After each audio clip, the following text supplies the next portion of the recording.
Olá a todos, mais uma vez estamos aqui no podcast sobre direitos das pessoas com deficiência visual do Conselho Brasileiro de Oftalmologia. Meu nome é Cristiano Cacheta, eu sou ex-presidente do Conselho Brasileiro de Oftalmologia e estou aqui com amigos que nós vamos discutir sobre o tema e nós vamos aproveitar muito para esclarecer algumas dúvidas e trocar com vocês. Tá? Eu gostaria primeiramente de me autodescrever. Eu sou um homem branco, cabelos castanhos escuros, meio grisalho, barba grisalha, bem mais grisalha que os meus cabelos.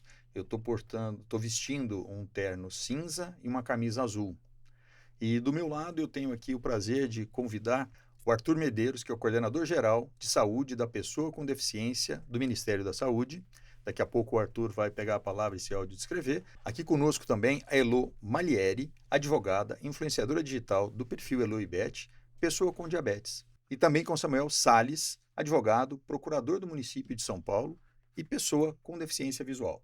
Então, Arthur, eu queria passar primeiramente para você fazer sua audiodescrição e suas boas-vindas às pessoas que nos estão vendo e escutando agora. Olá, agradecer ao CBO, Cristiano, pelo convite, pela oportunidade.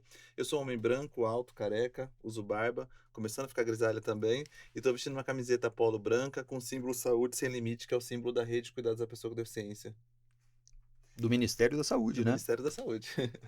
Bom, eu sou Heloísa Malieri, sou uma mulher de 1,70 m, cabelo castanho claro com luzes para cobrir os brancos, olhos verdes, estou com uma roupa preta, calça e blusa com bordado em dourado.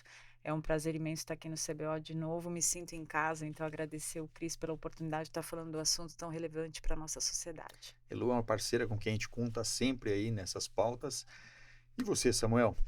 Bom, primeiramente, olá a todos. Agradecer o convite do CBO, hoje aqui representado na pessoa do Cristiano, né? E vou me desafiar a fazer minha própria autodescrição. Eu sou um homem, 1,75 m, cabelos castanhos, olhos um pouco acinzentados, em virtude do glaucoma. E estou vestindo um terno preto e uma camisa, se vocês puderem me ajudar, a cor da camisa. Azul marinho. Uma camisa azul marinho. Maravilha. Vamos lá? Samuel, eu já quero aproveitar isso que você fez agora.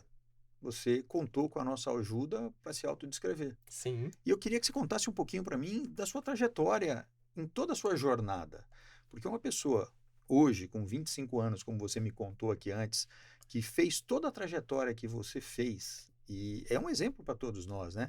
Conta para mim um pouquinho da sua história de formação, a sua jornada educacional, até você entrar na Faculdade de Direitos, se tornar um procurador da cidade ou do estado? Do município, Do da município, cidade de São Paulo. da cidade de São Paulo. Isso. Conta pra gente como é que foi essa jornada e quais a sua superação em toda essa trajetória. Eu acho que, para falar da minha jornada, são necessários 2 pontos muito importantes. Primeiro é minha família, meus pais, principalmente, que nunca se restringiram em nada para buscar o que poderia me ajudar, o que poderia me auxiliar. Então, eu sou muito grato a eles, desde a minha infância. E, a partir disso, todos os ambientes que eu passei, principalmente educacionais. Eu comecei a minha trajetória no Instituto São Rafael, que é um instituto, na época, dedicado a pessoas com deficiência visual em Belo Horizonte, que tinha um atendimento especializado, alfabetização por meio do Braille, inclusive com os primeiros anos do ensino básico, fundamental. E eu fui alfabetizado e fui instruído inicialmente ali. Depois eu saí, fui para o Colégio Santa Maria, lá também em Belo Horizonte, em Contagem, que é a região metropolitana de Belo Horizonte, em que a gente já começou a ter os primeiros desafios para eu, como pessoa com deficiência, me adaptar a um ambiente regular de ensino. Que eu creio que hoje em dia também é uma das grandes desafios, uma das grandes dificuldades das políticas públicas, aderir àquela criança, pessoa com deficiência, no ensino regular. É muito interessante isso aí, Samuel. E deixa eu te perguntar uma coisa, você falou tudo voltado para Minas Gerais. Você é Sim. mineiro ou você é paulista? Sou mineiro, estou aqui na nossa São Paulo há apenas 1 ano e 3 meses. Então, Legal. É o nosso pão de adaptação. queijo. É o nosso pão de Isso. queijo, né? Eu, como goiano, também sou comedor de pão de queijo. E seguindo nessa linha do que você está falando, e depois a gente vai trocar um pouquinho com o Arthur também sobre as políticas voltadas a isso. E eu queria que você desse sequência nessa sua jornada agora, né? Que você falou do Braille, você falou da inclusão. E como é que foi a facilidade ou não facilidade de ter acesso a esse material todo aí? A época a gente contava muito, na época do São Rafael, a gente contava muito com materiais produzidos na própria imprensa Braille, que havia lá, uma impressora Braille, que eles produziam material pra gente, e os livros produzidos pela Fundação Dorina e pelo Benjamin Constant, né, em São Paulo e lá no Rio. E depois, quando eu fui para a rede regular, eu já estava com uma idade um pouco mais construída, né, cerca de 13 anos, no sentido de ser capaz de manusear já as tecnologias assistivas, de poder assistir uma aula com um notebook, que foi um diferencial, que muita gente não tem essa oportunidade, isso é fato, mas que muitas das vezes é o que vai facilitar o nosso acesso, facilitar a nossa participação como aluno. E hoje em dia, é claro que é uma dificuldade de acesso. Muitas vezes vai precisar contar com o auxílio de uma pessoa externa, ou vai precisar contar com esses livros em Braille, que hoje em dia está cada vez mais difícil de ter acesso, em minha opinião. Sim. Né? Então, eu acho que são desafios, inclusive que, às vezes, a minha história, né, eu não passei por eles tanto, mas que são desafios que a gente reconhece hoje até para que outras pessoas possam traçar essa trajetória que eu tracei até aqui hoje. E é muito interessante você falar isso, da dificuldade que a gente achou que agora, em 2025, isso se tornaria uma facilidade. Mas aí eu quero abrir uma outra pauta aqui, já pegando o Arthur na sequência, para a gente estabelecer um diálogo mais dinâmico. Quais são as principais políticas públicas voltadas às pessoas com deficiência visual, os centros de cuidado e tudo isso? E aí vou emendar uma coisa no que ele falou. A gente sabe da importância do Braille, mas hoje a gente tem tanta tecnologia que a gente não tinha lá atrás. O Braille, para mim, ele é fundamental, ele tem o seu espaço consagrado, mas hoje essas tecnologias assistivas que ajudam tanto a gente podem auxiliar. Eu nunca vou dizer que devem substituir, mas eu acho que a gente tem um canal mais aberto para a inclusão de uma forma geral. Arthur, o que você me diz sobre tudo isso aí que a gente está falando? Bom, acho que a principal questão é a gente posicionar o Brasil em relação ao mundo, que é pela questão da Lei Brasileira de Inclusão, que é um marco extremamente importante que coloca o Brasil numa posição de destaque. E a Lei Brasileira de Inclusão, o Estatuto da Pessoa com Deficiência, traz essa garantia de direitos, né, a todas as pessoas com deficiência, saúde, educação, assistência, enfim. E aí a gente força, né, a gente volta para o entendimento de que o cuidado ele é intersetorial. Então a gente tem no âmbito da saúde a rede de cuidados da pessoa com deficiência, né, essa rede que estrutura os diferentes pontos de atenção primária, atenção especializada para o cuidado das pessoas com deficiência, e a gente tem na atenção especializada o Centro Especializado de Reabilitação, que oferta o cuidado, diagnóstico, habilitação e reabilitação às pessoas com deficiência. A gente tem as unidades, esses centros, eles são constituídos de acordo com as modalidades de reabilitação que são ofertadas. Então pode ter física, auditiva, visual, intelectual. Então pode ter no mínimo 2 e no máximo 4. Isso vai se organizando, espalhados pelo país. E a gente tem trabalhado justamente a questão da intersetorialidade com integração com os outros ministérios. Porque, como o Samuel trouxe, né, hoje a gente tem tecnologia assistiva, mas ainda num processo incipiente, que a gente precisa avançar na garantia de que todas as pessoas consigam ter acesso. E como você trouxe, né Cris, o Braille, ele nunca será substituído, mas nós temos outras tecnologias que vêm para apoiar e ampliar o acesso. Acho que a principal questão que a gente traz na política de saúde, mas que são em todas as políticas, que é promover autonomia, qualidade de vida e inclusão social dessas pessoas. Então, o Braille, outras tecnologias assistivas, vêm no sentido de dar esse suporte, esse apoio, para que a gente consiga, de fato, avançar para uma sociedade inclusiva. E lembrando, né, que a condição de deficiência, pelo modelo social da deficiência, ela é uma construção social, ou seja, é uma pessoa que tem um impedimento e uma sociedade que impõe barreiras. E enquanto sociedade, o que nós estamos fazendo para romper e retirar essas barreiras para garantir a plena inclusão dessas pessoas? Então, a gente tem que sempre trabalhar e se colocar nesse processo enquanto ator de uma construção e de rompimento dessas barreiras, né? É fantástico essa ideia da construção social, né, Elo? E aí eu queria trazer para você aquilo que você vive, que você batalha o tempo inteiro, né? Hoje a gente sabe que a retinopatia diabética é uma das principais causas de cegueira evitável no mundo. E no Brasil a gente sabe que a gente tem um exército de pacientes diabéticos que podem ter uma qualidade muito boa de visão, né? Dentro da sua jornada aí, eu queria que você trouxesse um pouquinho para a gente o que você pensa que seria um grande desafio para que a sociedade civil, as organizações de pacientes, as organizações não governamentais, na disseminação da informação coerente? Porque a gente sabe que hoje nem tudo que a gente escuta nas mídias sociais podem ser levados ao pé da letra. A gente sabe que a gente tem que filtrar muito. Hoje a gente vive um comércio da cura e é imensurável e muitas vezes essa comercialização tira um pouco da credibilidade daquilo que a gente quer levar de informação. Então, queria que você falasse um pouquinho para mim sobre essa questão da educação, da informação, no sentido de tornar a prevenção uma estratégia mais eficaz.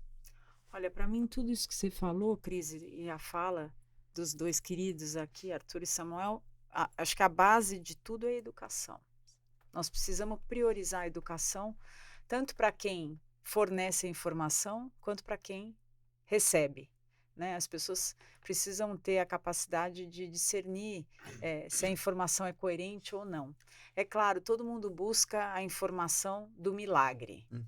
E cada vez mais a gente verifica isso. Mas como a gente combate? Com educação, com campanhas, em todos os sentidos. Para mim, saúde é um pilar que deveria estar na escola. Que a gente tem que batalhar para isso estar na escola. Quando eu educo minhas filhas porque elas estão no meu ambiente como uma pessoa com diabetes. Então elas estão acostumadas comigo com essa questão de aplicar insulina, de verificar a glicose, dos momentos onde eu estou com uma hipoglicemia, uma hiperglicemia, as duas conseguem identificar isso, né? Então, para mim, a saúde traz inclusive essa cultura da inclusão.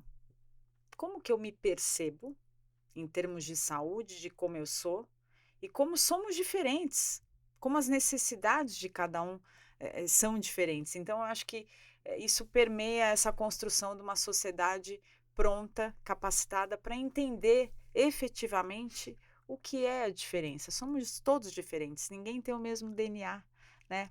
E aí, quando a gente traz um pouco para a retinopatia, eu tive o diagnóstico de retinopatia em 2000. E aí, o que eu percebo? Todo mundo sempre me pergunta, Elô, o que você verifica de lá para cá? Eu percebo uma informação estagnada, infelizmente. Quando eu tive o diagnóstico, ninguém se preocupou em verificar qual era o meu comprometimento vascular e quais as outras possíveis comorbidades que eu já estava desenvolvendo, que é o famoso pé diabético que eu vivo hoje. Então, eu não culpo ninguém nessa trajetória. Na verdade, eu acho que é um alerta para onde que a comunicação falha. O que nós precisamos como sociedade? Não adianta, me desculpa, mas não adianta só fazer campanha no mês da conscientização da doença. Porque é um trabalho diário, nós temos que cada vez falar mais. Então, o que o CBO faz é aquilo que eu acredito que fielmente é o que vai transformar a nossa sociedade. É falar sempre, arduamente, dia após dia. Porque eu com diabetes convivo com isso todos os dias, não tiro férias. Né? A deficiência você não deixa lá numa caixinha e fala, espera aí que eu volto quando eu estiver pronta de novo para te encarar. Não é, Samuel? E eu acho legal aquilo que o Arthur comentou. Falar de uma doença não é falar de uma pessoa. Essa pessoa tem várias outras pode ter várias outras comorbidades, é falar de um indivíduo como um todo. Eu achei muito legal o que você comentou na sua fala da percepção das suas filhas, Sim. que já estão sendo educadas nesta maneira. E por isso a gente aqui no Conselho Brasileiro de Oftalmologia, a gente trabalha muito com a escola, que a gente acredita que a criança ela é um replicador de informação muito importante. Ela vai chegar em casa e falar, avô, entendi por que você toma aquele remédio.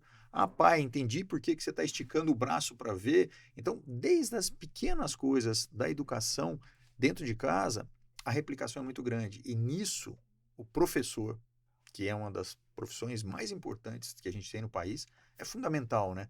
Porque ele é que é esse elo de ligação com a criança, de trazer informação coerente. Mas eu te interrompi, eu quero que você siga daí na questão do diabetes uma coisa mesmo. que eu queria falar, e aí vem de encontro com tudo, não é só diabetes, as crianças relatam, né? Ai, olha, briguei com o amiguinho. Mas por que você brigou com o amiguinho? Ah, porque ele é chato. Mas ele é chato para você. Qual o nome do seu amiguinho? Exato. Qual o nome do seu amigo? O nome dele não é chato, né? Então eu trago um pouco disso. Quem é a pessoa? Né? Você determinar a pessoa pela cor da pele ou por uma característica, para mim, não é o ideal dos mundos, né? Numa sociedade que precisa ser construída para isso. Qual o nome do seu amigo? É o mundo que ele vive, ele é uma complexidade de coisas, é o mundo que ele vive, a realidade que ele tem. Eu acho que esse é o respeito que nós temos que ter individualmente e trazendo uma coletividade pronta para a inclusão. E juntando um pouquinho no que a Elô tá falando, Cris, e essa questão que eu falei, né, do papel social no rompimento das barreiras e a integração com a escola. Existe o programa Saúde na Escola, o PSE, que é justamente essa integração da gente levar a saúde para dentro da escola, nessa perspectiva da gente começar a trabalhar as crianças nessa conscientização.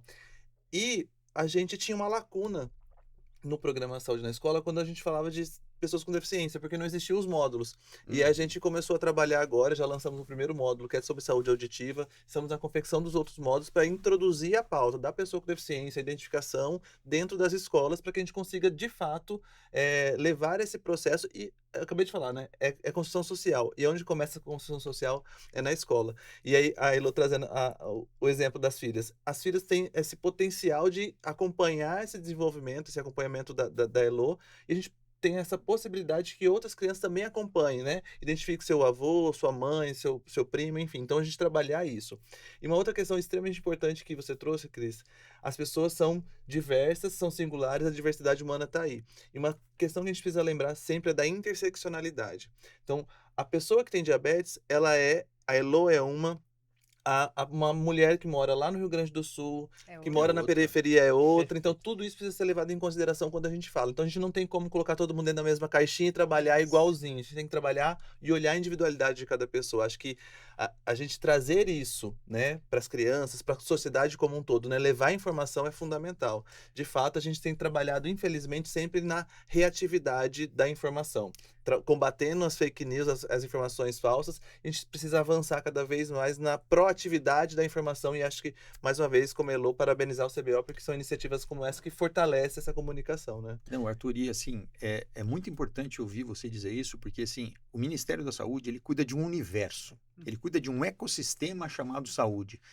E todos nós temos sempre aquela tendência de criticar aquilo que a gente não conhece. Mas tem tanto programa legal dentro do Ministério da Saúde, tem tanta coisa boa que é desenvolvida dentro desse ecossistema da saúde, que é fundamental a gente entender e interagir. E divulgar. E divulgar. E outra, e ser partícipes, né? Porque a gente sempre quer transferir a nossa responsabilidade ao outro. Como se o outro tivesse que resolver um possível problema, uma possível falha, mas a gente tem que construir, a gente tem que buscar alguma coisa nessa linha. E uma coisa muito importante que você comentou sobre a Lei Brasileira de Inclusão, e aí eu quero trazer para o Samuel aqui para a gente trocar um pouquinho sobre isso, né? Foi um grande avanço legislativo, né, Samuel? Foi. Só que, no seu ponto de vista, o que falta para isso pegar? Para isso estar no acesso a todo mundo, né? Como é que a gente pode trabalhar com esse raciocínio de construção de trazer o que é feito na teoria para a prática? Eu acho que são 2 pontos muito relevantes. A primeira questão da educação, que já foi mencionada aqui pela Elô, pelo Arthur. Eu acho que a construção social ela tem que partir das gerações mais novas, que são gerações que têm condição de transformar um paradigma que ela já está construído na sociedade. Um exemplo que eu quero dar para vocês é o Estatuto da Pessoa com Deficiência, né, a Lei Brasileira de Inclusão, ela criminalizou a discriminação contra pessoas com deficiência, certo? E essa criminalização ela chegou em 2015. Então, uma ofensa ou um atentado que a gente sofra em decorrência da nossa deficiência, ele é criminalizado, ele é protegido, nós somos protegidos pela LBI.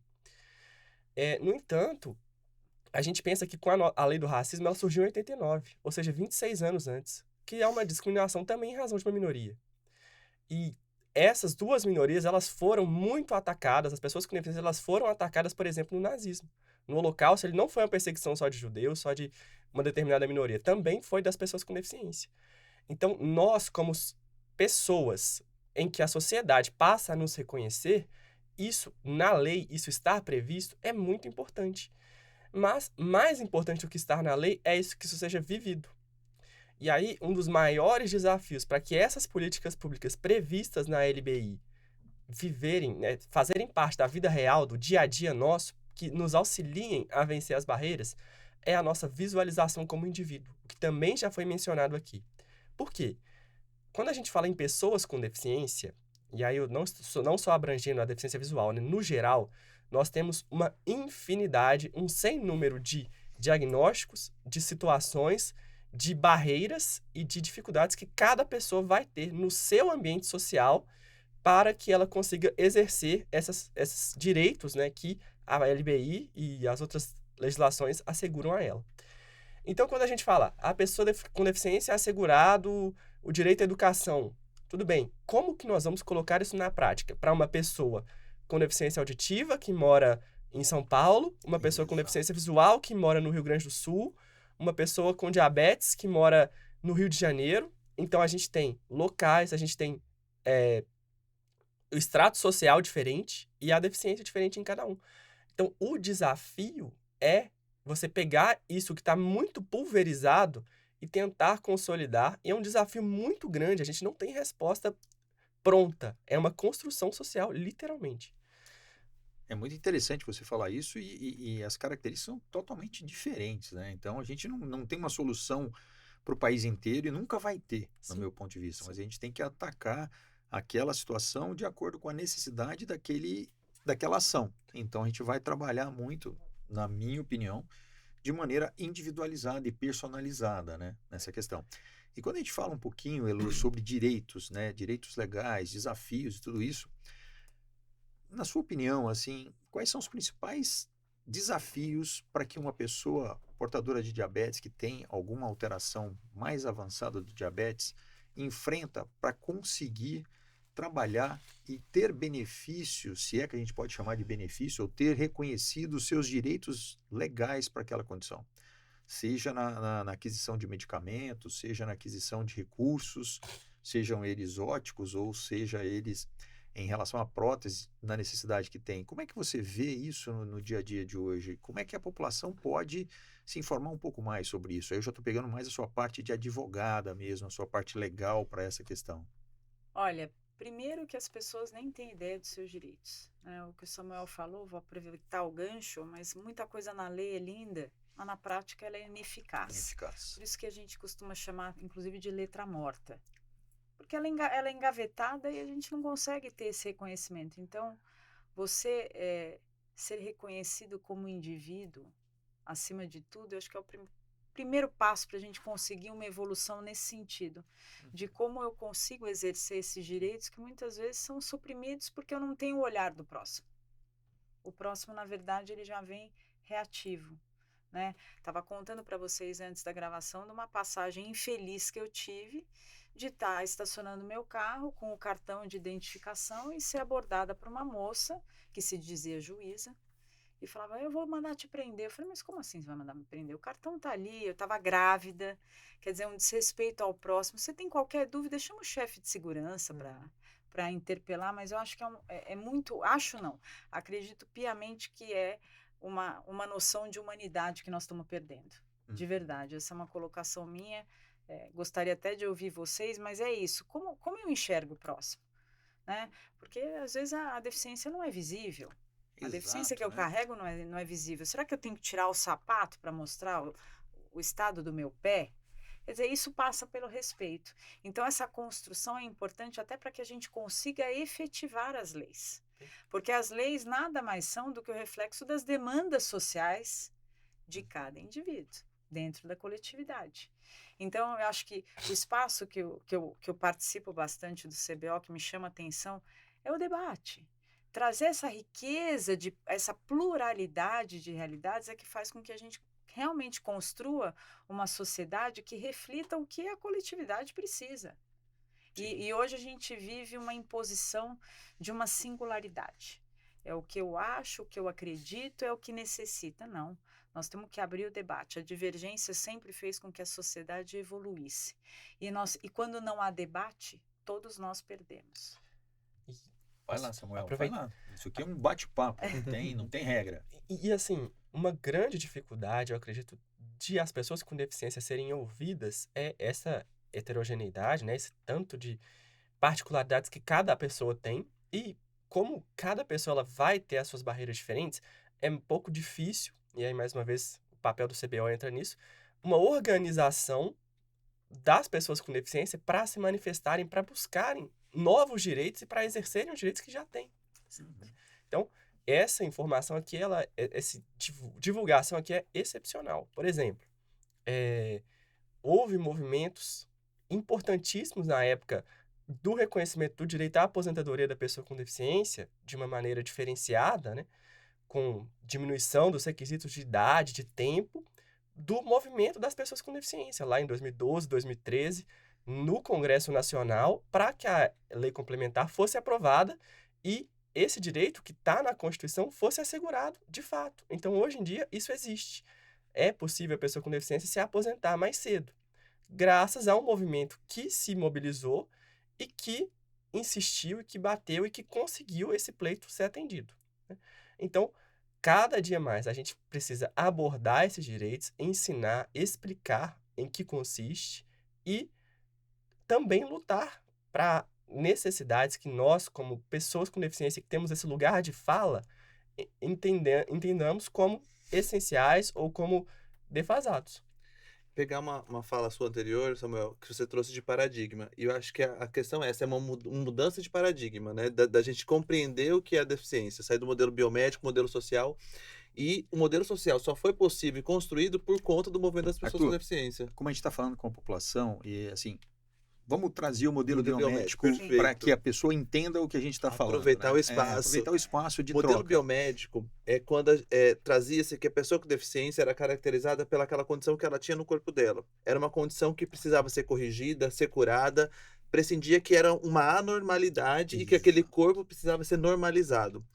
E o modelo social da deficiência defende que é uma pessoa que tem um impedimento e que ela está enfrentando alguma barreira social e essa barreira impede seu exercício de cidadania. Então, sair da questão do corpo da pessoa, que inclusive trazia essa pessoa para um lugar negativo de que ela era culpada por aquela condição. Exato. E trazendo a culpa, vamos assim dizer, para a sociedade, que é uma sociedade que não inclui e não é acessível. Então, a gente transfere a responsabilidade da pessoa para a sociedade.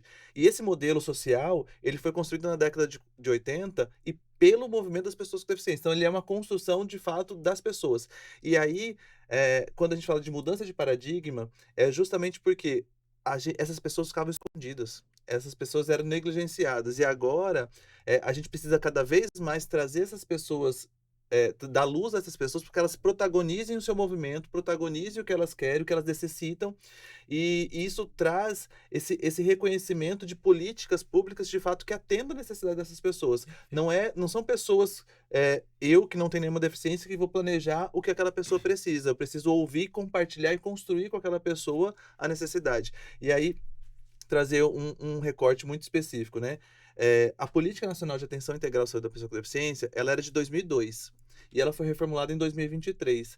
E ela foi reformulada com base na participação da sociedade. Então, a gente fez 2 consultas públicas para poder coletar o que essas pessoas precisavam, o que elas desejavam, e aí a gente fez a política e ela foi publicada em 2023. Então, assim, retrata a necessidade e o desejo dessas pessoas para que a gente pudesse organizar o sistema de saúde para atender. Temos muito a avançar, temos, mas já retrata o que é o desejo, o anseio dessas pessoas. E aí, eu reforço, né, essa postura que muitas pessoas têm, é a primeira barreira para a gente garantir a inclusão, que é a barreira atitudinal. As pessoas, pela sua atitude, pela sua forma de conduzir uma conversa ou de receber uma pessoa, já impacta e gera essa barreira. Então, é a primeira barreira que a gente precisa romper e aí cabe a cada um, né? Não, é individual essa barreira, né? É o exercício da cidadania. Da cidadania. A cidadania, eu falo para todo mundo, direitos, todo mundo fala muito dos direitos, mas os direitos não existem se a gente não tiver a consciência dos nossos deveres. Um não está desvinculado do outro. Então, quando você fala consulta pública, as pessoas não participam. É o momento de dar voz às suas necessidades. Pode ser que elas não sejam contempladas ali naquele momento, mas é a construção. É a construção, é o lugar de fala, é ser ouvido. essa escuta do governo, né? Quando eu falo governo em todos os Em âmbitos, todos os sentidos, né? é maravilhoso. É nesse momento que nós temos que participar, dá trabalho, mas na vida tudo dá trabalho. É. Nós temos Não, que falar. E é muito interessante isso que todo mundo está falando, porque hoje, para mim, fica cada vez mais coerente a frase de tudo sobre nós, mas com a participação. Nada sobre nós sem nós. Exato. Sim. Então, É isso. essa construção ela é coletiva. E você falou da década de 80. A década de 80, eu era uma criança em Goiânia, e Goiânia, para mim, foi um grande aprendizado. Porque na década de 80, Goiânia tinha uma sede muito importante sobre os paralímpicos, os atletas paralímpicos, né? Sim. Então, eu tive o prazer de ter um tio que lidava muito com essa política nessa construção e foi técnico da seleção brasileira de basquete de cadeira de rodas por muito tempo. E eu convivia muito com toda a equipe de atletas de várias categorias, seja da natação, do tênis de mesa, do basquete. E essas pessoas, uma coisa que me marcou muito na infância, era uma camiseta que eles tinham com a palavra deficiência, onde o D da deficiência era rasgado. E aí, você tira o D, vira eficiência. E isso é muito grande, o ensinamento que a gente tem. E aí a gente pega lá atrás. Em 1980 eu era uma criança, mas que via aquilo e a gente disputava e tentava olhar para aquela condição, como você falou, não como uma condição menor, mas como uma condição maior, porque eu nunca seria capaz de fazer metade do que todas aquelas pessoas faziam, né? E hoje a gente vê, e é muito legal, a gente acompanhar a Olimpíada, acompanhar jogos e ver essa superação de todo mundo, né? Mas isso traz muito da construção de uma sociedade. Interessante isso, a questão das Paralimpíadas, né? Nós, hoje, Brasil, somos potência. Potência. Né? Fomos primeiro lugar hoje no Mundial de Atletismo Paralímpico, agora, um mês atrás, né? E o que mais chama a atenção. Eu tentei jogar alguma coisa. Infelizmente, né? Mas enfim, essa é a brincadeira. Mas o ponto é, nós temos capacidade de sermos bons, de sermos eficientes em qualquer área. Qualquer área. Eu tenho capacidade de ser bom, de ser eficiente na minha área como advogado, como procurador, exercendo o meu trabalho, mesmo com as barreiras. Nós temos essa capacidade. E aí eu falo isso no dia a dia também, retomando aquelas barreiras atitudinais. Nós temos capacidade de entrar numa loja e sermos bem atendidos, comprarmos o que a gente quer e ir embora para casa. Mas para isso a gente precisa que essas barreiras atitudinais, que são literalmente personalíssimas, pessoais de cada um, elas sejam quebradas. Muitas vezes por um vendedor que vai ter que atender a eu vou gente. segurar você. Elo, que é advogada também, me ajuda a traduzir barreira atitudinais, né? Para aquela população entender um pouquinho o que é a barreira atitudinal. E aí, Samuel, ajuda aí que a gente vai. Vamos lá, vamos lá. É a às maneira vezes- como você age, Exatamente. Isso. né? É a maneira, como o as outro pessoas age. agem. Né? né? Então a gente até estava ouvindo o Samuel. É aqui, de atitude, né? É de atitude, veio na minha cabeça. Nós temos muito a questão do comparar. Exato. Né? Então, o deficiente não pode, a pessoa que convive com uma deficiência não pode. Será que você não está falando mais de você do que do próximo? Sim. Um exemplo, né? O Samuel é casado e vai na loja com a esposa. Exato. A vendedora, em vez de falar com ele, fala com a esposa para saber que cor de terno que ele quer. Gente, Essa é uma barreira atitudinal. não, Isso são coisas simples, né? O exemplo de uma loja, o exemplo... Eu tô com um sapato desamarrado, andando com a minha esposa, por exemplo, na rua. A pessoa vira e fala com ela, fala que o sapato dele tá desamarrado. Gente! Então, pra quem quer saber o que é uma barreira atitudinal, é isso aqui. Por isso uma que é legal essa atitude, troca. né, das pessoas. E aí, Samuel, eu vou brincar com você que todo mundo que encontra uma pessoa com deficiência visual tem a tendência a falar mais alto com ela. É engraçado É isso, né? É verdade. Então, são costumes que a gente não sabe de onde vem, para onde vão, mas sem o menor sentido nisso. É cultural, eu acredito. Eu acho que nós temos que, muitas vezes, também pensar de que forma nós somos os agentes transformadores. Perfeito. Não é a todo momento que eu estou disposta a explicar para as pessoas que eu tenho diabetes. Então, uma vez eu estava num restaurante comendo naquela loucura do dia, peguei, fiz a ponta de dedo, peguei a insulina para aplicar, uma senhora do meu lado falou, você vai se drogar aqui mesmo? Naquele dia eu estava plena, eu falei, a senhora conhece diabetes? Ah, mas você não tem idade para ter diabetes. Eu falei, então eu posso contar para a senhora o que é diabetes tipo 1, tipo 2?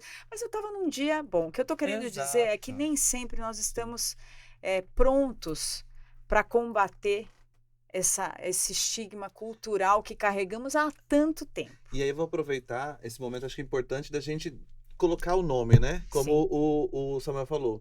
As pessoas negras, nós temos o racismo. Isso é capacitismo. Exato. Então, assim, Exatamente. capacitismo é toda forma de preconceito, violência, segregação das pessoas com deficiência. Então, a gente precisa dar esse nome porque a gente precisa fortalecer isso, né? Sim. E as pessoas precisam ser esse agente de identificar esse capacitismo e denunciar, como o Samuel colocou. A LBI prevê penalidades para quem for capacitista. Então, A LBI que a gente fala tanto é a Lei É a Lei Brasileira de Inclusão. também Isso. chamada como De Estatuto Estatuto da Pessoa da com Deficiência. Então, o capacitismo, ele é crime. Então, a gente precisa dar esse nome, entender o que é e, como todo mundo está falando aqui, ser agente de transformação e ser um agente E, anticapacitista. gente, para o público leigo, ó, é essa coisa de deixar de lado o mimimi. Não é mimimi, estou falando porque tá... E é crime. E precisa haver respeito, existir respeito. Então, todo mundo coloca tudo numa bacia só.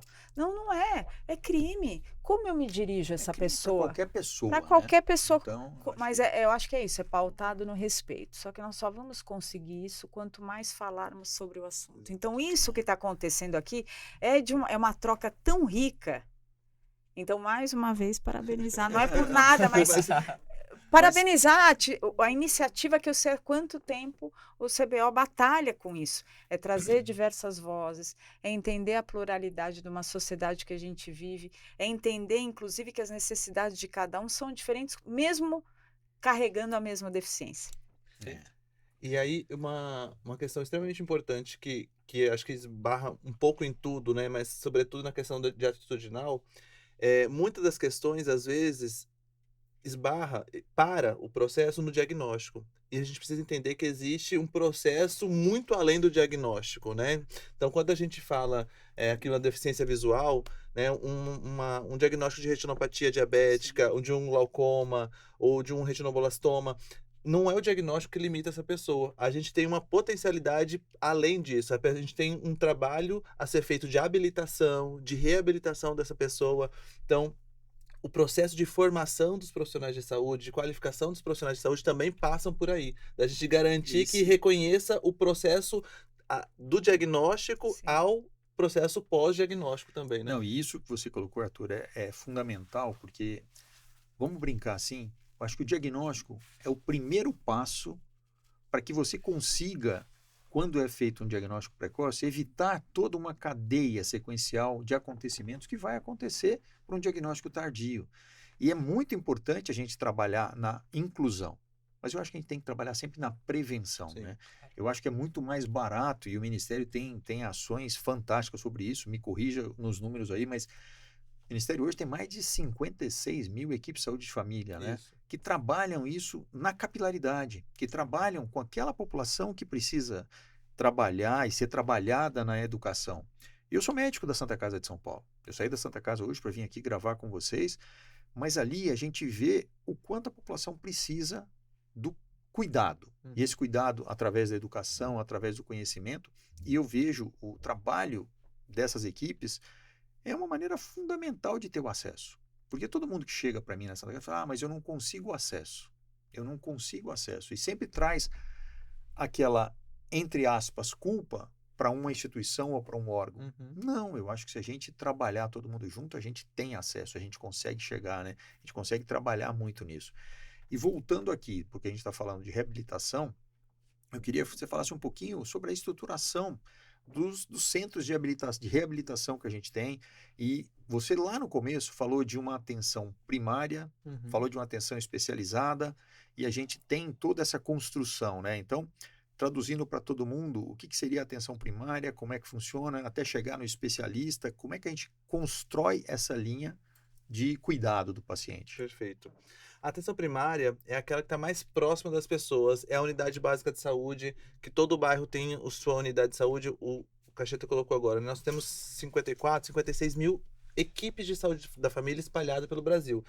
Quase que 100% do Brasil é coberto por essa estratégia de saúde da família, que é a equipe tem médico, enfermeira, agente comunitário de saúde, essa equipe multiprofissional para acolher essa demanda das pessoas na onde elas vivem, cuidando dessas pessoas, identificando, fazendo rastreio, identificando precocemente qualquer atraso no desenvolvimento da criança, ou identificando possíveis sequelas, e a partir da atenção primária é que, quando necessário, encaminha para a atenção especializada. A atenção especializada é onde nós temos os ambulatórios, os consultórios de algumas especialidades médicas mais específicas, onde a gente tem a reabilitação.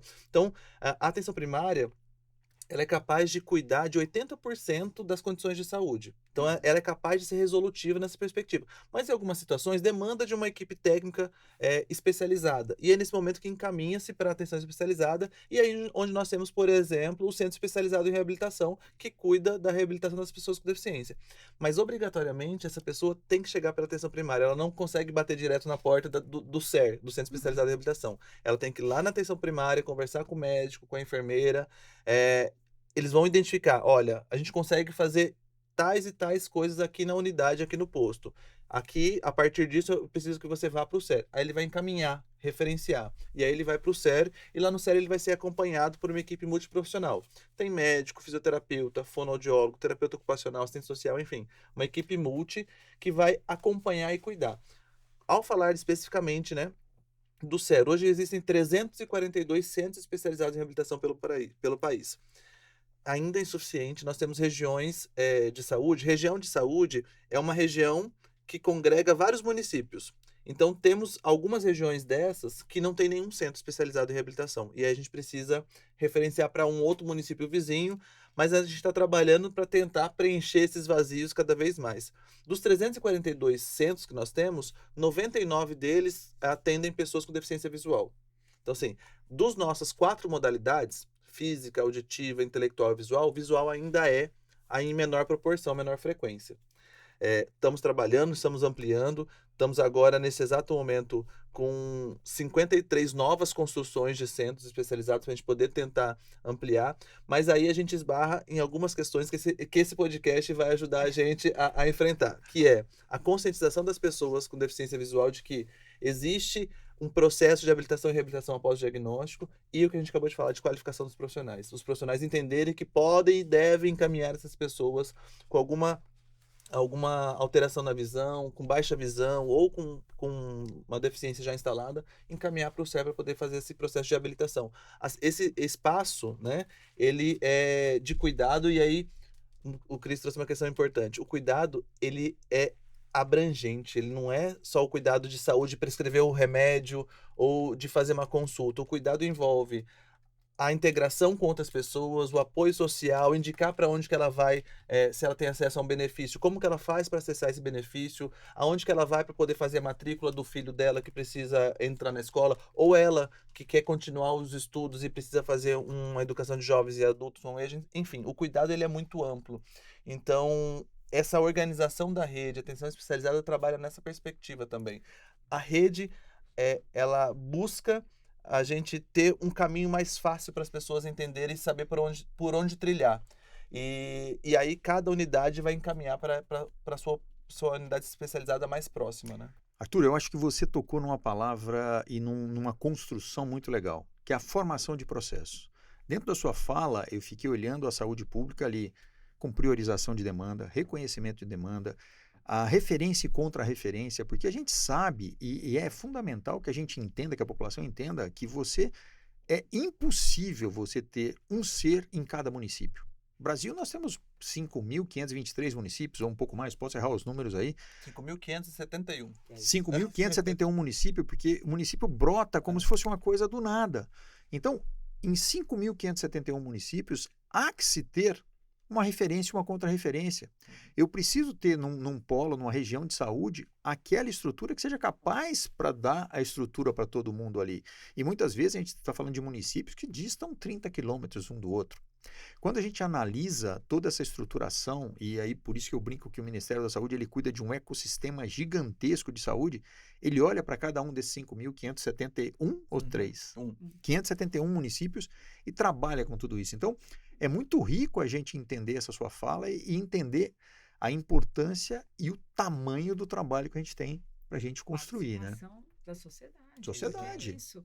O que eu falo? Quando você aponta uma falha, é o seu papel apontar a falha, mas também uma sugestão de como a gente consegue Como é que eu Sim. consigo conduzir, conduzir, isso, né? porque o que acontece às vezes, você tem um protocolo, um processo maravilhoso, mas dentro desse processo você depende de pessoas. E nem sempre o protocolo, para aquela pessoa que está no final ali, que é o contato com a população, ele não está sabendo exatamente tá qual é o seu claro. papel e como conduzir, Sim. Perfeito. né?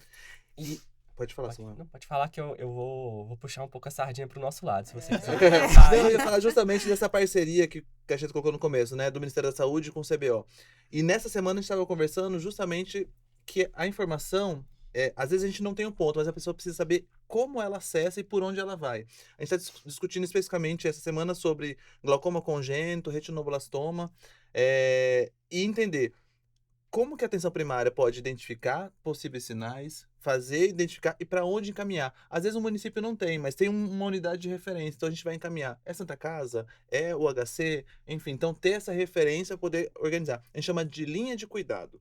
Linha de cuidado é entender aonde começa e quais são as possibilidades de caminhar dentro dessa linha de cuidado. Então, mostrar para a sociedade essas possibilidades e o profissional ali ter ciência desse documento para poder referenciar essa pessoa. Isso é muito legal, porque culmina muito com aquilo que o conselho busca e faz ativamente, que é onde estão e onde eu consigo encaminhar meu paciente, né? Então, a gente tem uma rede de referenciamento aqui dentro que a gente trabalha muito com isso. Você tocou no retinoblastoma.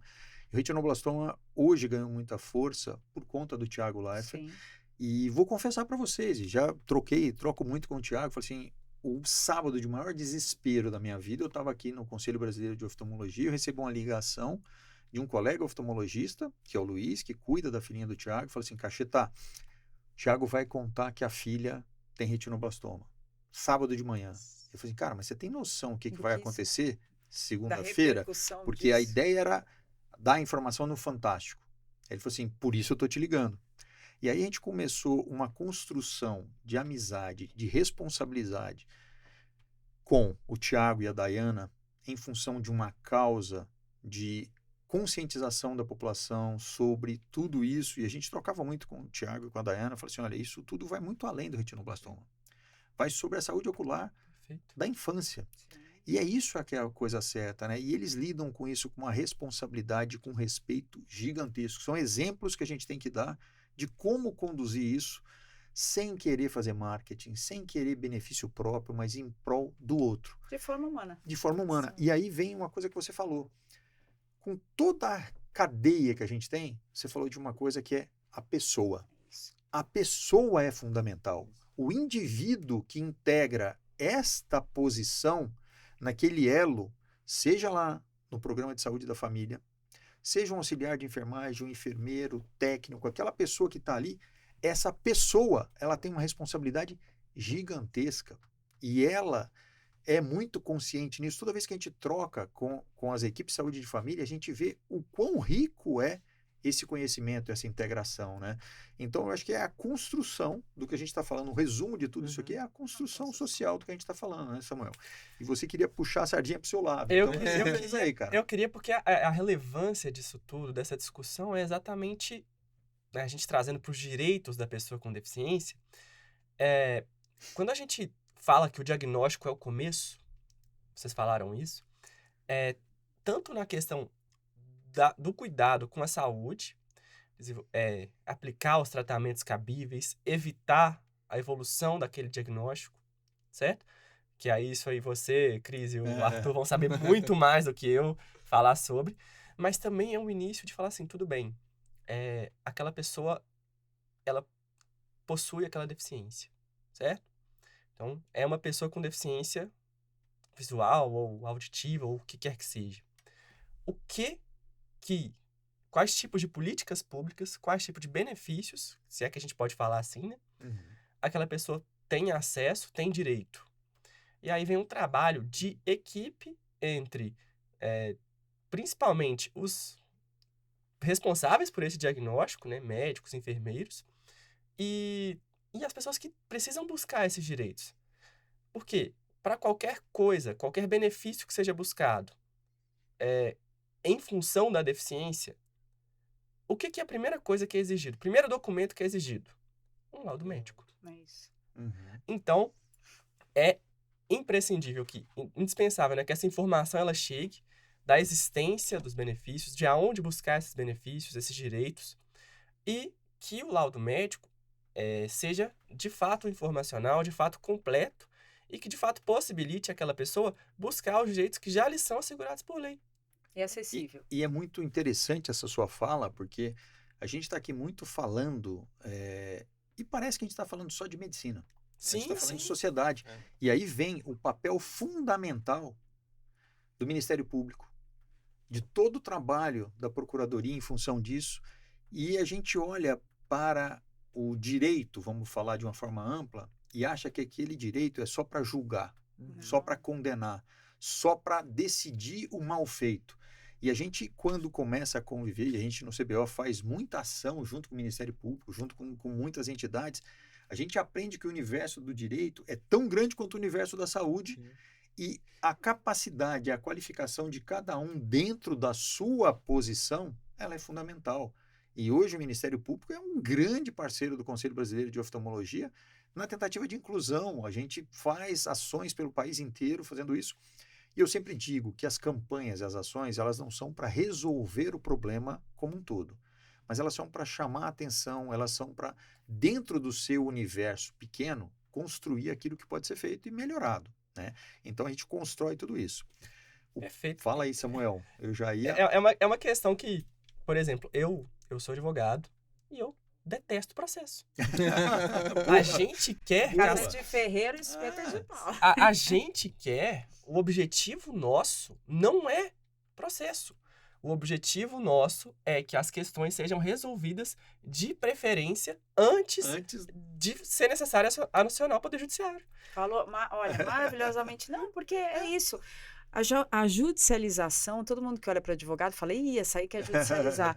Não, porque saúde não espera e a gente sabe que o judiciário hoje é assoberbado. Claro. Ele não consegue trazer a rapidez que uma pessoa precisa para um problema de saúde. E aí eu trago uma questão que talvez possa contribuir ou tenha contribuído para o aumento da judicialização, que é o acesso à informação. Não é só ter acesso à informação. É saber. É saber, mas ter a informação está ali. Mas tá falando escrito tão difícil, com palavras tão difíceis que a pessoa não consegue entender. E aí, assim, linguagem simples e acessível é um direito e um dever de todos. Linguagem importa. E muito, porque senão a gente não origem consegue saber. da informação, né? Porque eu vejo muito, às vezes, a indústria colocando aquela informação de uma forma... Como se fosse que lá no verdade final, absoluta. Além de ser verdade absoluta, o grande beneficiário é o financeiro daquela construção. E não a gente a pessoa. tem tanta ferramenta e tanta medicação que pode ser utilizada de forma mais acessível e de repente vem aquela coisa, esse é o último bombom da caixinha, você tem que usar isso porque isso é que vai resolver o seu problema.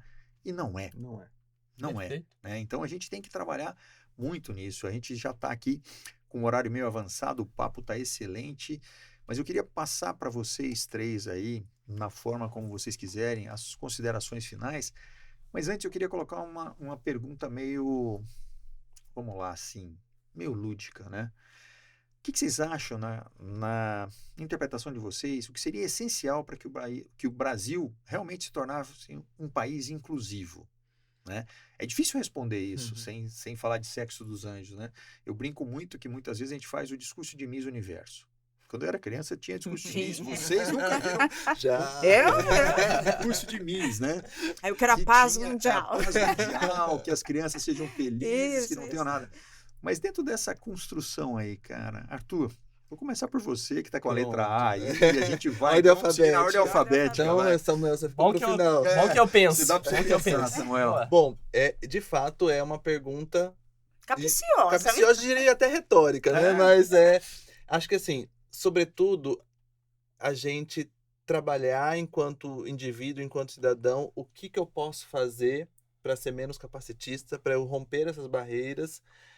Lembrando, né, que tudo isso é advento de uma barreira. Então, o que cabe a mim, em qual é a barreira que eu consigo lidar mais facilmente e romper, se não se não mais facilmente, como eu posso contribuir? Acho que a Elo colocou, né, do exercício de cidadania, acho que a questão da empatia, da gente se colocar no lugar do outro, entender e como que a gente pode mudar e transformar enquanto cidadão e depois o lugar que nós ocupamos e que nós estamos. Então, eu, Arthur, cidadão lá de Campo Grande, professor universitário e que agora estou como coordenador geral de saúde da pessoa com deficiência. Então, eu tenho 3 possibilidades aí de atuação. Então, como que eu consigo, em cada uma dessas possibilidades, reduzir essas barreiras para que, de fato, a gente tenha uma sociedade inclusiva?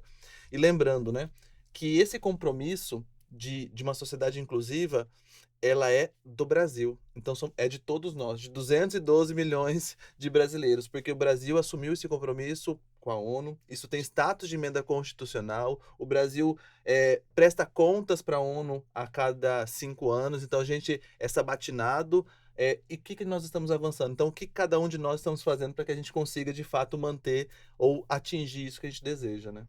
Maravilha. Elô, a bola tá com você. Olha, o Arthur falou de Fala uma bem, forma, né? não, Fica por ele- último, nem sempre de é uma bom, viu, forma Samuel? didática e acessível. Então, vou deixar o que você falou, a bola com você, mas, de novo, educação. Educação, informação, o exercício da oratória, que todo mundo gosta de falar, mas um principal que está sendo esquecido, da escuta. Precisamos ouvir as inúmeras demandas de um Brasil de tantos Brasis. Então, para A mim, escuta esse é o... Esse uma também é um outro pilar que devemos palavra- olhar com muito cuidado e carinho. fantástico. Samuel, tá com você, meu amigo. Vamos lá. Que responsabilidade, né? Mas eu entendo que as barreiras, infelizmente, elas vão existir o tempo todo. Sim.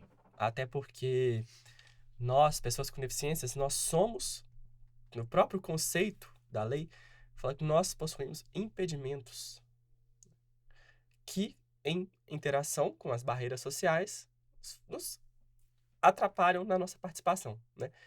Conceituando o que está escrito na lei de uma maneira mais tranquila. Então, nós temos esses impedimentos. Isso é fato. E, muitas vezes, isso não pode ser mudado. E nem é o objetivo que isso seja mudado. Então, a partir disso, essas barreiras elas vão existir sempre, o tempo todo. Mas eu acho que a barreira mais grave e a barreira que cada um pode nos auxiliar num dia a dia, seja num sapato, como eu dei o exemplo, seja numa loja, seja em qualquer ambiente, é a atitude das pessoas. É cada um ver a dificuldade, às vezes, que nós estamos passando para atravessar uma rua movimentada, por que quer que seja, e se colocar ali como empatia, como escuta, como auxílio. Não é nos fazendo de vítima ou de coitado, é simplesmente estar ali conosco, entendendo a nossa dificuldade e nos auxiliando. Então, é um papel de cada um, é um papel de cada cidadão, como o Arthur trouxe muito bem, mas eu acho que depende muito disso. Mais do que de políticas, mais do que de benefícios, depende de que cada um nos auxilie a literalmente transpor essas barreiras dia a dia. Fantástico. Eu acho que aqui hoje a gente cumpriu o nosso papel e o podcast sobre pessoas com deficiência visual, ele tem uma hashtag que é visão além dos olhos.